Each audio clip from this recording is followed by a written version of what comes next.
When I hanker for a real fine, rare book, I always stop in at the Heldfond Book Gallery.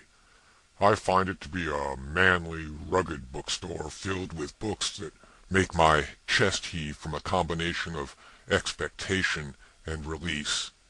Spoken like a true barbarian. Although I too find the Heldfond Book Gallery to be a most illuminating experience, a bastion of civility and intellectual decoration.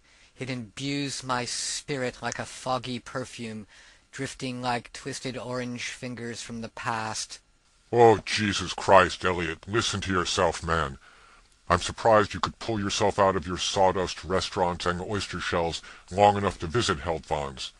Probably depressed everyone in the place. What depressed me, Mr. Hemingway, was the sad fact that I noticed last time I was there they had more first edition copies of your works than they did mine. Fortunately, I don't put shotgun muzzles in my mouth when depressed, like some literary gorillas I might mention. And there's the rub of it, fella. If you were that masculine, the world would have been spared decades of your faux British Nancy boy sniveling. Oh, I've measured out my life in coffee spoons. Boo-hoo. You're just so precious.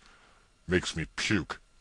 As I did halfways into The Sun Also Rises, which incidentally the Heldfond Book Gallery had a very handsome first printing of, at a very reasonable price. I didn't notice. I go to Heldfond's for the sets of leather. Nothing like the smell and feel of tanned hide make a man feel vital. Yes, well, hardly surprising that. I prefer the antique children's books, the wonderful illustrations, the delicate sense of wonder. Perfectly natural, for a man who writes poems about cats and disturbing the universe, the world ending with a whimper and all that bunk. Hack. Brute, why don't you go hunt something?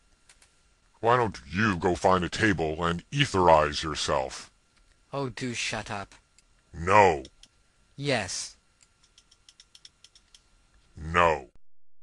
Yes. No. Yes. No. Yes. No. Yes. No. Yes. No. Yes. No.